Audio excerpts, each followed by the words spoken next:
It's great to have Professor Sunstein back at the Ideas Festival, and we are so pleased and excited to welcome Mr. Zuckerberg to the Ideas Festival for the very first time.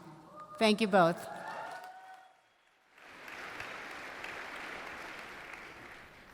So it's challenging to follow an Emmy Award-winning artist. I do have a song that I'd like to sing that I wrote. Okay, we'll wait on the song.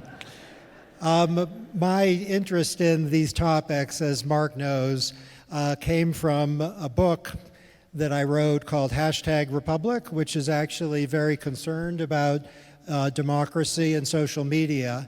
And I found myself on a train getting a call from one of Mark's employees saying, you know, we're also concerned about social media and democracy. Might you be willing to talk to us? And I found that a great honor. And I've had 2 occasions to work on specific projects as a consultant with Facebook, and the opportunity to explore, I think our topic is the future of the world. Is that what we agreed to? As much as we can fit in 40 minutes. In 40 minutes. So lightning round. The first issue, which is, I think, very salient in many nations, is that the governments have been thinking about regulating social media. The United States has a firm tradition of freedom of speech, and it's not exactly usual. I did empirical research, courtesy of online research strategies, and it's not usual, I can confirm, to find the heads of companies calling for regulation of their own companies. But you have done exactly that, called for government regulation. Can you say a little bit about what inspired that and what areas you'd like to see regulation in?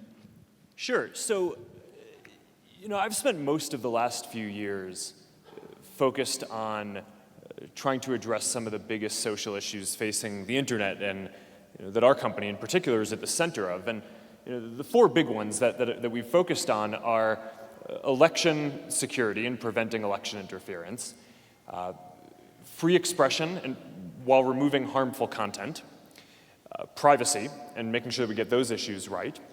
And one that's gotten a little bit less attention, but I think is as important, is portability and interoperability and being able to move between services to increase innovation and competition and enable research. So through working through these issues, we've made a lot of progress on each of them. We've built up our systems internally in elections, which I'm sure we'll get into in a bit. There have been many elections around the world over the last couple of years. The results have been a lot cleaner online due to a lot of the work that we and others have done in partnership. But one of the things that I've kind of come to after a few years of really spending most of my time working on these issues is that in order to solve these issues, you get down to some fundamental trade-offs and values that I don't think people would want private companies to be making by themselves.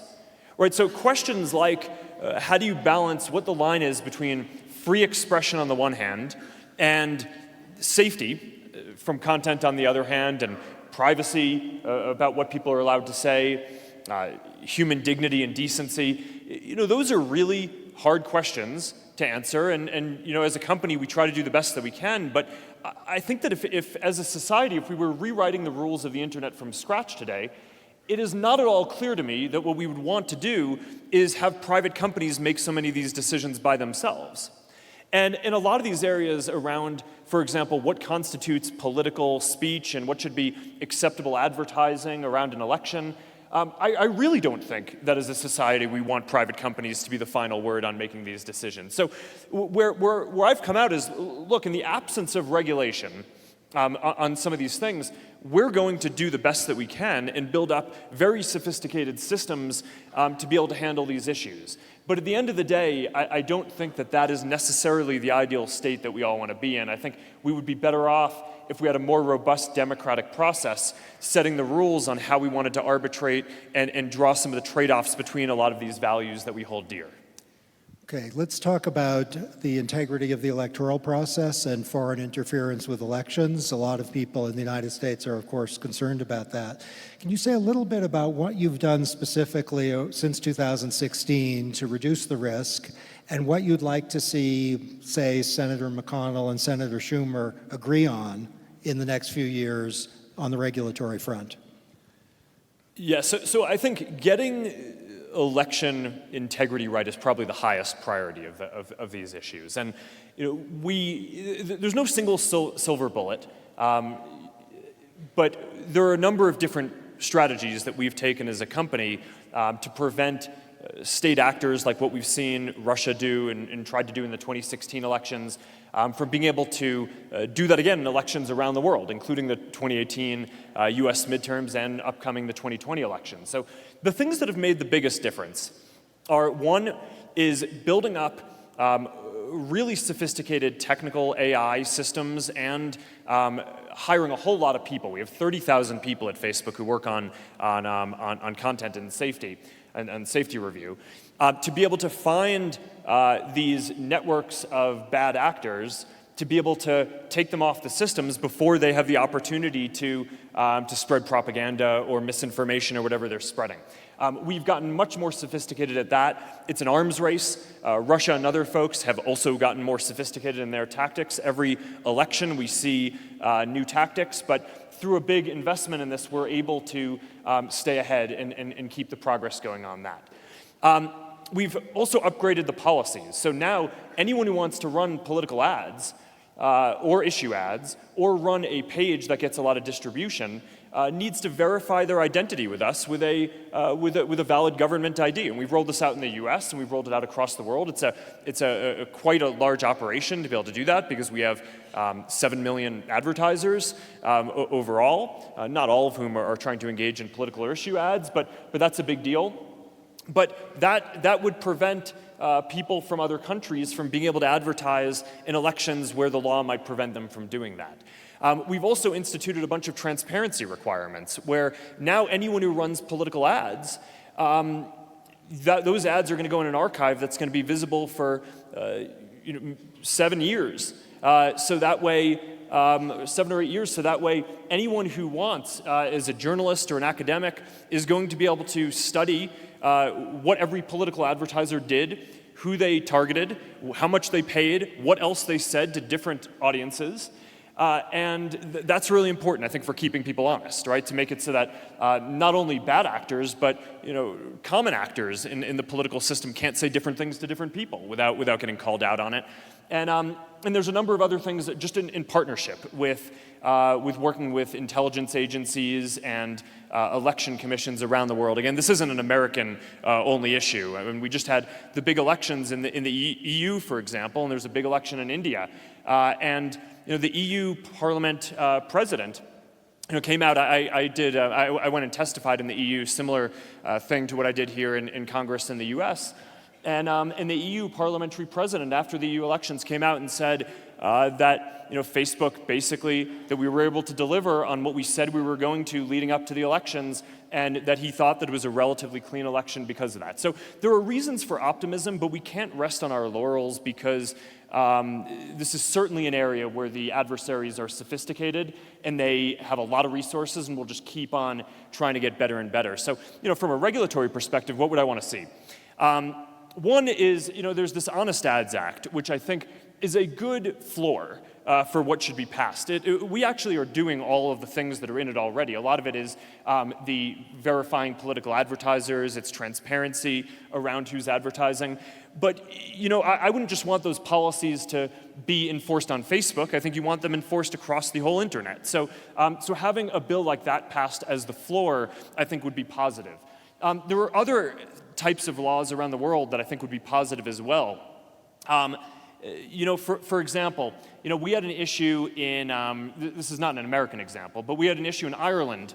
In the last year, there was a referendum on abortion. And during that election, leading up to that referendum, a bunch of pro-life American groups advertised in this leading up to this Irish election to try to influence public opinion there. And we went to the Irish and asked folks there, well, how do you want us to handle this? You have no laws on the books that are relevant for whether we should be allowing this kind of speech in your election. And really, this doesn't feel like the kind of thing that a private company should be making a decision on. And their response at the time was, we don't currently have a law, so you need to, make whatever decision you want to make. We ended up not allowing the ads. But at the end of the day, that feels like the kind of thing around the world in different democracies that you'd really want the local countries to be deciding for themselves what kind of discourse they want and what kind of advertising they want in their elections, not a private company. So that's kind of a flavor of this. But I mean, overall, the laws around election advertising are very out of date, right? I mean, what we've seen, a lot of laws around elections today are basically political ads are defined as ads around a candidate or an election specifically. That's not really what we saw Russia do primarily in 2016. They tried to get people agitated around different issues. So if you want to play and prevent that, it's more important to broaden out the laws to focus on things that are more issue oriented and not just around elections and candidates specifically.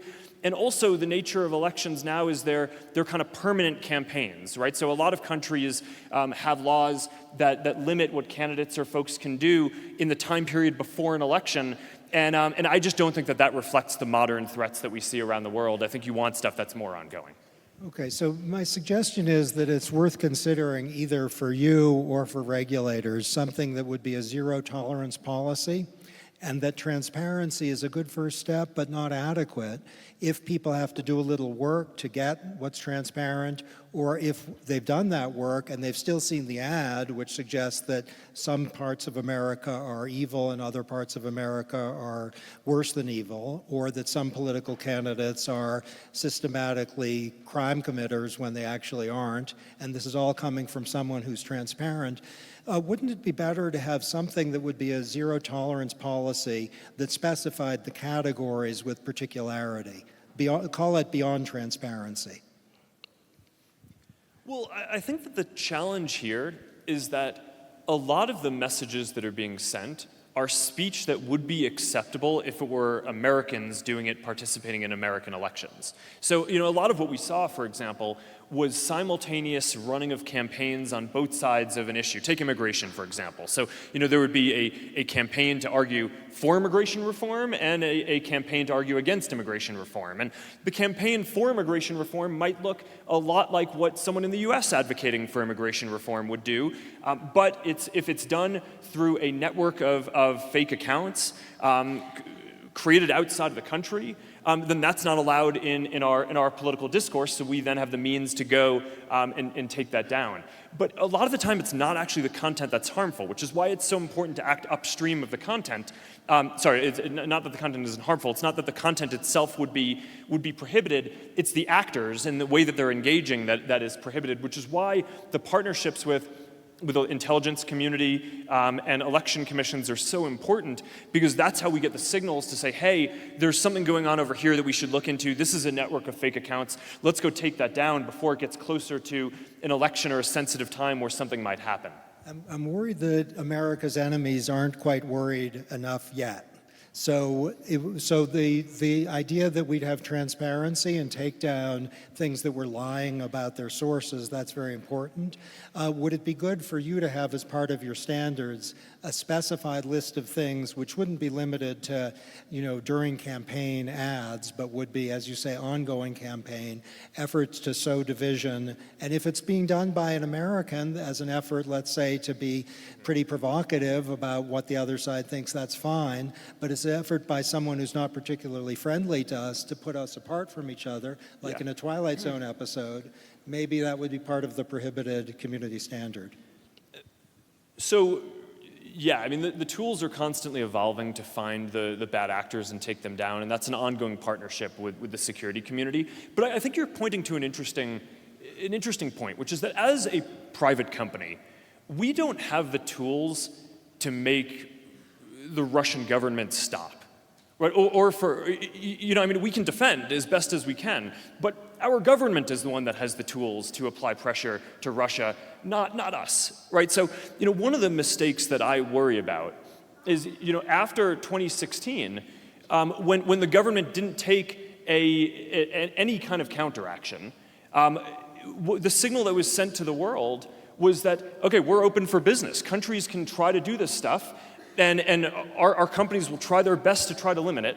But fundamentally, there isn't going to be a major recourse from the American government. So since then, we've seen increased activity from Iran and other countries, and we are very engaged in kind of ramping up the defenses. The amount that we spend on safety and security now as a company, it's billions of dollars a year. It is greater than the whole revenue of our company was when we went public earlier this decade. Right, so we've ramped up massively on the security side, but there's very little that we can do on our own to change the incentives for nation states to act. That's something that is a little bit above our pay grade. Okay, let me ask a question that is connected with the election interference one, but involves domestic as well as foreign actors, and that is deepfakes. Yeah. And you can think of deepfakes as literal, the technology that is increasingly available, by which anyone for whom there's been a photograph taken can be portrayed, singing a song or saying that communism is great or endorsing a political position that they abhor. Or it could be an altered video that portrays someone as drunk or crazed or thinking something abhorrent. So my question for you is, and this is obviously connected with the Speaker of the House, Nancy Pelosi's altered video, why oughtn't the policy as of, say, tomorrow be that if reasonable observers could not know that it's fake, that it will be taken down, and disclosure isn't enough?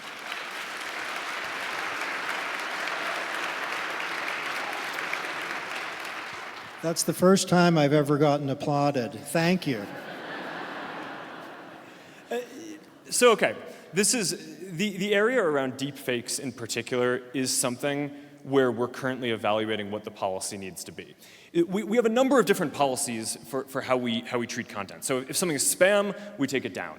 If it's misinformation, what we do is we say, okay, we don't think that it should be against the rules to say something that happens to be false to your friends, right? But we don't want it to spread and go viral. Right, I mean, people get things wrong, right? I don't think that people would want us to be censoring that and saying it is against the rules on this service to write something that is factually inaccurate. But what we're going to do is we prevent it. We work with independent fact checkers. If they mark something as false, we prevent it from getting any amount of significant distribution once we get that rating. And we also mark it as false within the service, so that way anyone who sees that content sees that the content is marked as false, and we show related content that is more accurate, so that way people can get pointed towards something that would educate them.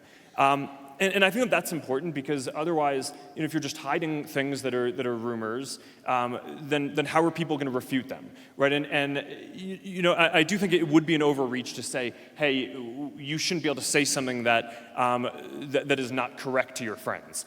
Now, there's a question though about whether misinformation, whether these deepfakes are actually just a completely different category of thing from normal kind of false statements overall. And I think that there's a very good case that they are, which is what you're saying. And now when we put this into place, when we think through our policies, we need to be very careful because across our services there are about more than 100 billion pieces of content a day flowing through the systems.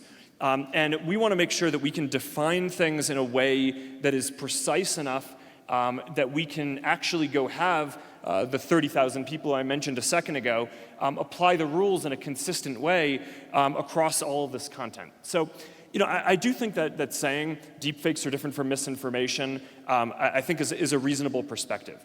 I think that we need to make sure in doing this that we define what a deepfake is very clearly. So is it AI manipulated media or manipulated media using AI that makes someone say something that they didn't say? I think that's probably a pretty reasonable definition.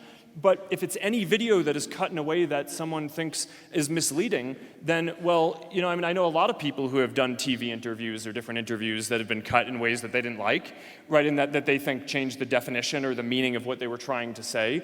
And I think you'd want to make sure that you're scoping this carefully enough that you're not giving people a grounds or a precedent to argue that the things that they don't like, that change the meaning somewhat of what they said when they were doing an interview, get taken down. So I'm kind of giving, this is a little bit of the sausage making here, because we're going through the policy process of thinking through what the deepfake policy should be. We don't do this in isolation. We're currently going through the process of talking to a lot of different experts, as we do for setting all of our policies. But this is certainly a really important area as the AI technology gets better, and one that I think it is likely sensible to have a different policy and to treat this differently than how we just treat normal false information on the internet. Wouldn't it make sense to go a little broader than that, so that things like the Nancy Pelosi video, which aren't like showing the Beatles singing a Taylor Swift song, which would be interesting and obviously not true, so please leave that up. But if it's showing a political actor in a way that would be credibly taken by observers to be real, and it wouldn't be AI, it would be just, whatever they did there, take it down.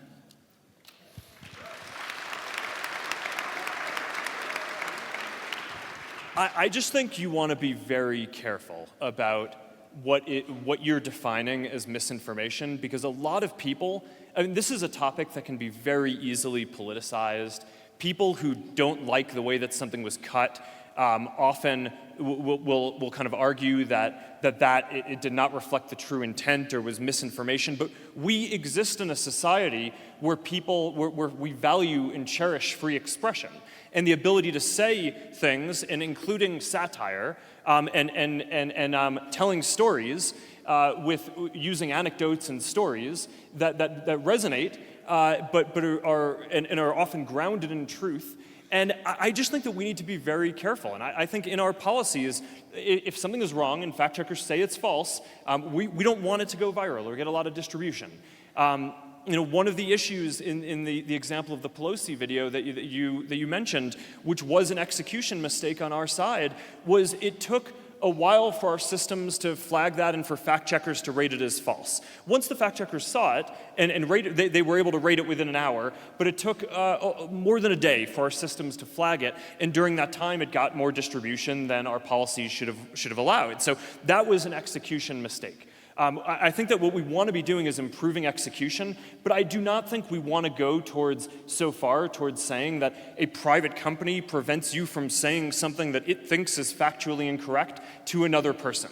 That to me just feels like it's too far and goes away from the tradition of free expression and being able to say what your experience is through satire and other means, much more than at least feels right, given where things are today. But the policies continue to evolve. As technology develops, we continue to think through them. I definitely think there's a good case that deep fakes are different from traditional misinformation, just like spam is different from traditional misinformation and should be treated differently.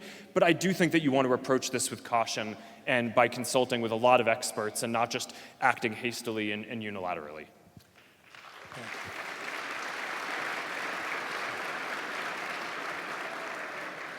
Okay, can we talk a little bit about two issues that are kind of mirror images, that is privacy and data portability. So my suggestion for you that I'd like you to react to is, with respect to privacy and data portability, there should be one governing principle, which is user control. We can even call it user sovereignty. And that would mean that how your data is used is up to you. And that would mean that you would be an active agent with respect to specific choices for everything. And with respect to data portability, exactly the same as so. So individuals would make a trade-off, if there is one, and maybe you can explain that if there is one, between privacy and data portability, and it would be an individual sovereignty rather than a complexity or a default rule-driven system. Well, I don't think that the controversial part of this is choice. I think that the harder part to define is your information, right? So I think that, take it in the context of a social system. One of the things that Facebook does is it shows you your friends' birthdays, right? So it can remind you of your friends' birthdays. Okay. we try to enable a developer ecosystem so that way people can bring their information out to other developers. I don't think anyone, I would be very surprised if anyone in this room disagreed with the notion that you should be able to take your information from a service to another service, right? I mean, that's non-controversial. The question is, all right, I have my friends on Facebook. You know, you're my friend. You share with me your birthday. Facebook reminds me of that. Am I allowed to take that birthday and put it in my calendar app? And should Facebook enable doing that so that now my other calendar that I use can remind me of my friends' birthdays? Is your birthday my information or yours? Who gets to decide that? If I want to export my friends' birthdays to a calendar, do I need to ask every single one of them for their permission? Because if I do, then that app probably isn't going to get built, because that's a lot of friction. Or let's talk about another example. Newsfeed, right? I mean, one of the things that people have talked about for a while is, hey, wouldn't it be nice if I could bring my newsfeed, the content that I see from my friends, to another app, either so that there could be competing news feeds, right? So another company could innovate on top of that, or academics could do research on top of that. I mean, a lot of people want to be able to have people come in for studies and say, all right, can I see what's in your feed, and can I pull that data and then do a study on the content that's there, you know, including for reasons like the election issues. Or, I mean, there are a lot of academics who want to study this stuff. Same issue. You know, the content that you see in your feed, it's photos and links that your friends have shared. Is that your information or theirs? And if it's theirs, then and you give them a choice over whether you're allowed to pull it out. And let's say we're overwhelmingly successful and say that 90% of people opt in and say, I'm willing to let my friends share that information. Then, you know, are the studies that are done on that going to be valid? You know, are you really going to be able to build a competitive news feed if 10% of your friends' most interesting information is not there and the only way to get the full experience is through Facebook? These are really hard questions, I think. Right? It's very, I actually come out more on the side of where you are, that this should be left to individual choice. But I don't want to leave the impression that these are obvious choices that don't have competing equities that we all value greatly.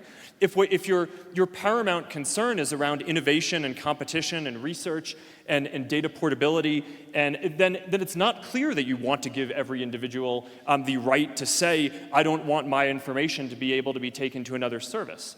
So I think that this is very connected to the set of privacy debates and things that we're having as well.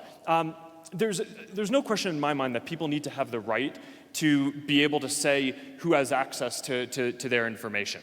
But I do think that as a society, we need to decide where we want to be on the spectrum between asking companies to fully lock down people's information and, on the other hand, making it portable. Because right now, I think that this might be a reasonable balance for us to be at. All of the discussion that we're having is around privacy, which I think is good and is very important and we need to emphasize privacy more. But without an appropriate emphasis also on data portability, I worry that all the incentives that we give to the industry are to lock down information and not make it so that people can bring it between services easily. Okay, I hear you. I'll tell you what I'm concerned about, that when people go on Twitter or Facebook or other social media platforms, what data portability there is and what privacy control they have isn't transparent unless they do a lot of work. So they can get access to stuff to figure it out. But my guess is if we did a survey of Twitter and Facebook users, the number of people who nailed what their privacy and portability selections actually were would be relatively low. So the suggestion is, would it be kind of trend-setting and fantastic for you as a company to have a consumer sovereignty principle with respect to both of these, and to acknowledge maybe as part of the information provision that if you don't provide data portability, you're going to lose something maybe, or researchers are, and put it in everyone's individual hands? What would be wrong with that, A, as your policy, and B, as the Consumer Sovereignty Act of 2020? Well, so I think giving people choice is generally the right answer, but multiply what you just said by every question that we face, and that is our settings. right? So we offer people choices, but part of the issue today is that we offer people so many choices over so many different things and so many controls that it ends up not feeling accessible. And a lot of the time, in order to design simple products that people understand, you actually just kind of want to make choices for people that reflect what you think their best interests are, or you have regulation in a society that helps balance these competing values and interests. And in the case of privacy and data portability, where I think we're at is I think that this is an area where we should have regulation. I think we should have regulation on privacy, saying what companies need to do, and I think we should also at the same time have regulation on data portability, saying what the line needs to be. And I think that can simplify some of that, make it so that people know that they have a consistent experience across all of the services that they use, and that it's not then, the flip side of sovereignty, like you're saying, and giving people control is that then people need to go understand every one of the 100 choices that they have the chance to make, which isn't necessarily bad, but a lot of people, they show up to Facebook and Instagram, and their goal is to see what's going on with their friends and to share a moment from the day, not to go dig around in settings and try to engage in something like this. So I think we just need to. The point that I'm making is that these are complex equities. I tend to agree with the positions that you're stating on giving individuals choice, and I think that that's how we got to some of the positions that we're in now, where some of the settings are relatively complex. But I just think that the equities and values that are at stake are so important to our society, and you want the principles to apply across the whole industry, that regulation is appropriate, and that's why I've been calling for it. Okay, so I want to underline two major points that have emerged. So one is that there's a call from the head of Facebook for a federal statute, I guess, to handle electoral integrity that would build on, it seems, the best practices that are now existing, but that might be more aggressive, that might have a no tolerance component, supposing we can define what no tolerance is with respect to, and also federal legislation that would increase consumer control over privacy and increase consumer control over data portability, acknowledging that there are costs with respect to some of the things that social media are good for, if you do that without informing consumers of those costs. So that's quite major, two initiatives. There's another idea which I think you're not going to embrace.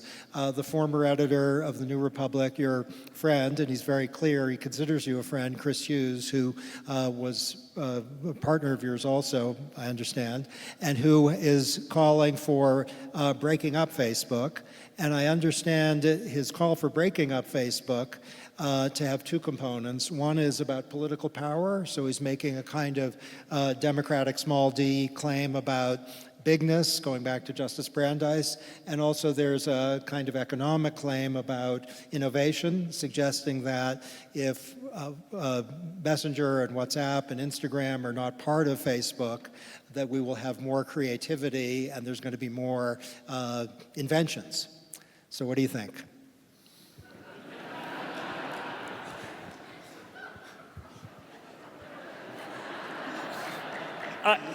I don't agree with that one. But look, I think that there are major social issues that we've been talking about, right? I think that the election integrity is a really critical one.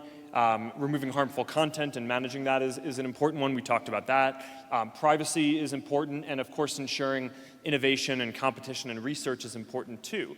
Now, and so doing things like data portability. The question that I think we have to grapple with is that breaking up these companies wouldn't make any of those problems better, right? So the ability to work on election integrity or our content systems, we have an ability now, because we're a successful company and we're large, to be able to go build these systems that I think are unprecedented, and I think we're at this point leading on the internet, where the systems are in many cases more sophisticated than what a lot of governments have, and we can build that once, and we can have it apply to Facebook and Instagram and WhatsApp and Messenger, and like I mentioned this point before, that the amount that we're investing in safety and security is greater than the whole revenue of our company was earlier this decade when we went public. So it just would not have been possible to do the things that we're doing at a smaller scale. Now, there's one of the counter arguments that people like to give to this is, well, no, they say the problem is because you're so big. So if you weren't so big, then you wouldn't have these problems in the first place, so you can't argue that being big helps address them.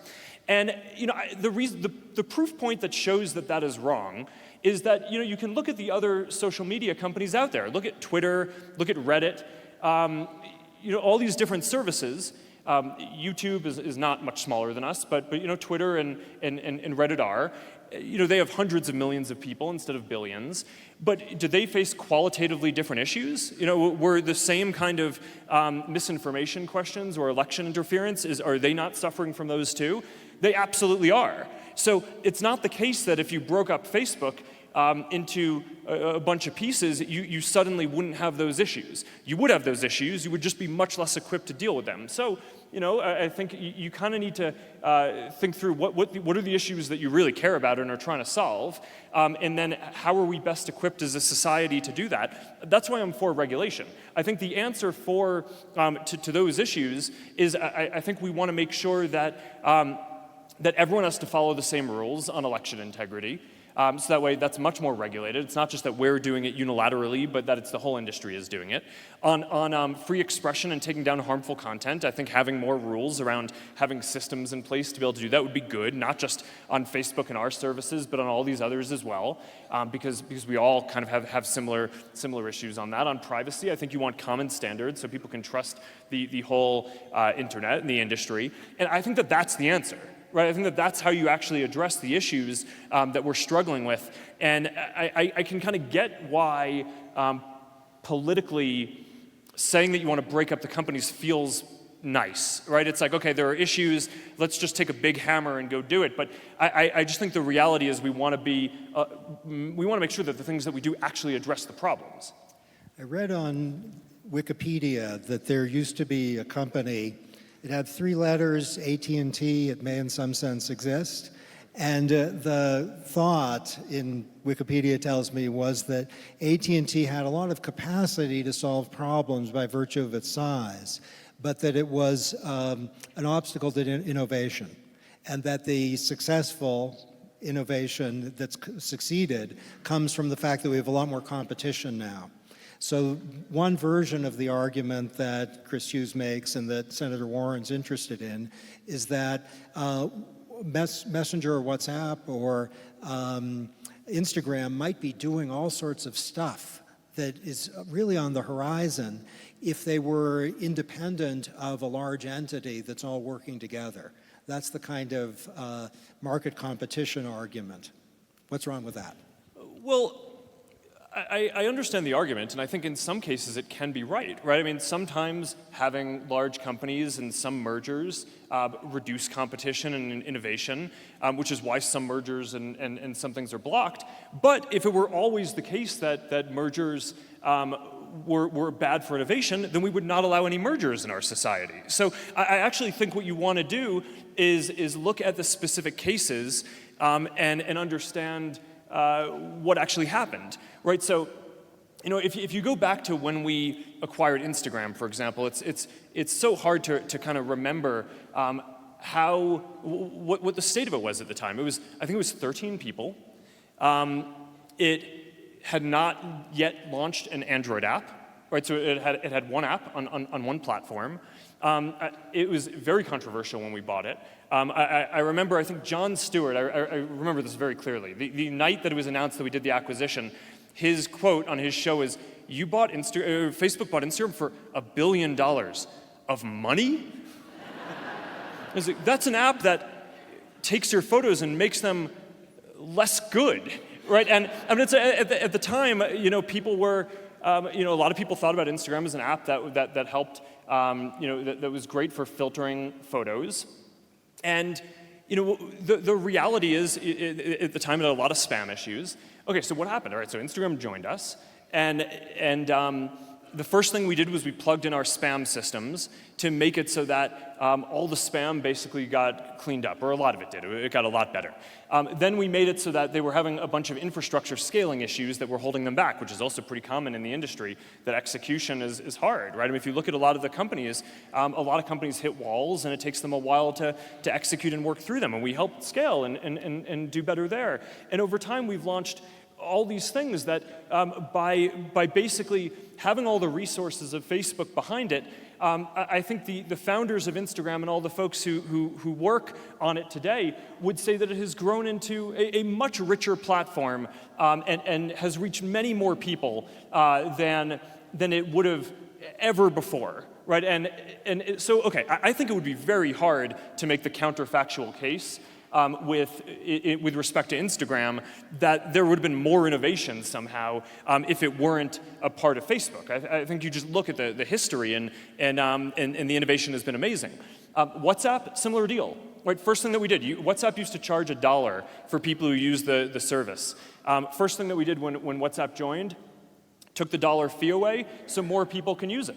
Which, by the way, created a lot more competition because, I mean, I don't know. I mean, how many of you remember when your telephone carriers charged you for text messages, right? Not anymore, right? That is because now you can do over-the-top messaging for free. And WhatsApp has helped to drive a lot of that trend. WhatsApp isn't as big in the US yet, but around the world, it definitely has been on the leading edge of changing that. So it's driven innovation, it's driven lower prices, more competition in the whole broader ecosystem.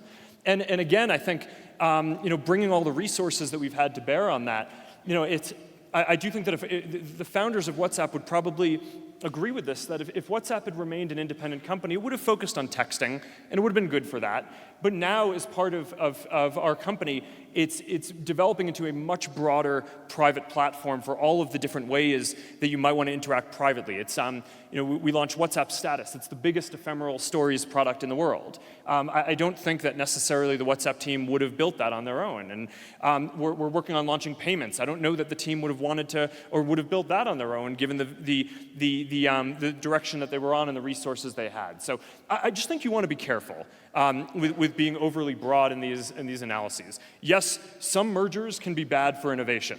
These weren't. And I think it would be very hard to make the case that any kind of innovation or kind of competition in the broader ecosystem was decreased because of the work and the innovation that we've brought to bear on this. Okay, so one thought I have as you talk is that there's regulation related to our issues of democracy, privacy, and portability. There's your own standards currently, and there's also the future of self-regulation. And a lot of the action is really in the future of self-regulation. And there are three areas there that are currently really salient. One is Libra, the currency. One is the independent oversight entity, where the issue of trust and bindingness is obviously relevant. If this isn't clear, the oversight board may have binding authority over Facebook, which would be the first time. And so that's what you're anticipating. And then there's the issue, I guess you call it a privacy pivot, which would be a conception of privacy which is kind of privacy on steroids compared to what we've discussed so far. So can you say a bit about the relationship between trust, self-regulation, and these three very ambitious future paths? Yeah, so on all these things that are socially important, I think whether the regulation comes in the form of a democratic process and legislation or regulatory agency or industry self-regulation, I just think on each of these questions, we're past the point where it makes sense for Facebook to unilaterally make decisions on so many of these things that are socially important. So you mentioned the independent oversight board for content. We're putting in place an appeals system where basically if we make a decision on your content to take something down that you think we took down and it shouldn't have been, you'll be able to appeal that. And we'll handle the first appeal internally for now. But then if you still don't like the answer after the appeal, you'll be able to appeal it to this external board. It's like an overall appeals process, and it'll be independent of Facebook. Those aren't going to be Facebook employees. And if they say, hey, no, that content is fine, it needs to stay up, or no, that content that Facebook said should be up actually needs to come down, and you need to work on different policies, their decision is going to be binding. So you can kind of think about it as almost like a judicial analog in creating some separation of powers and some industry self-regulation. We're starting this as a project just for Facebook, but over time, I could see this expanding to be something that more of the industry joins or stands something up together as well. Similarly with Libra, we just announced with 27 other companies, because this wasn't just us doing this, the foundation of the Libra Association to help build a cryptocurrency and a financial infrastructure to help give financial inclusion and more access to the financial system to the billions of people who don't currently have access to a bank account or the ability to do payments easily from their phone, and who really would benefit from having the ability to do that. You know, building a financial system is not the kind of thing that a company can do by itself, right? So that, again, you know, we helped and played a role in helping to stand this up, but the Libra Association is an independent organization, and you know, we will have one vote in it. Out of, you know, by the time it launches, hopefully we will have 100 co-founding companies, and we'll be one of the voices. So I do think that we need to, in addressing more of these issues, help stand up more independent processes.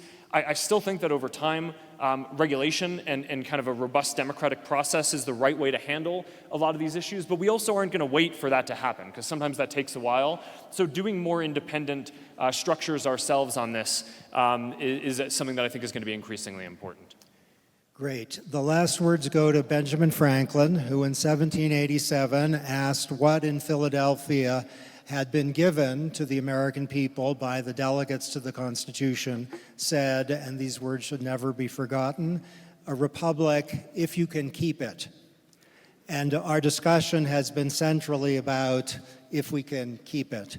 Heartfelt thanks to Mark Zuckerberg and Aspen Ideas. Thank you.